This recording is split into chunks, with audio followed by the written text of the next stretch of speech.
Spain Bikrampur Munshiganj সমিতির উদ্যোগে মাদ্রিদে বায়তুল মোকাররম জামে মসজিদে এক বিশাল ইফতার মাহফিলের আয়োজন করা হয়।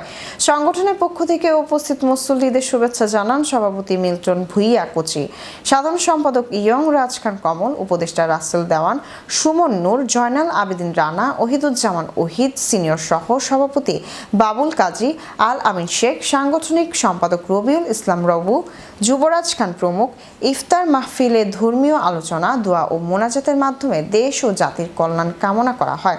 প্রবাসে বসবাসরত বিক্রমপুর মুন্সিগঞ্জবাসীর মধ্যে সৌহার্দ্য ও ভ্রাতৃত্ববোধ জোরদার করাই ছিল এই আয়োজনের মূল লক্ষ্য। মুন্সিগঞ্জ কমিটির সবাই সহযোগিতা করেছে, এই জন্য সবাইকে ধন্যবাদ। এবং আমরা যে প্রতিফিল আল্লাহ আমাদের ওই রকম তৌফিক দেয় যে আমরা মসজিদে আমাদের 500-800 ইফতার আয়োজন করি। আমরা প্রতিফিল যে আমাদের এরকম আল্লাহ তৌফিক দান করে।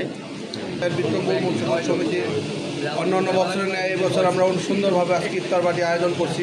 এই আয়োজনের মধ্যে আমাদের অঙ্গ সংগঠনের সকল নেতা কর্মী সবাই এখানে উপস্থিত আছেন, সবাই সহযোগিতা করছেন সুন্দরভাবে, এবং মসজিদ কমিটির সকলে আমাদের সহযোগিতা করছেন এই ইফতারকে সুন্দরভাবে কমপ্লিট করার জন্য, সম্পূর্ণ করার জন্য।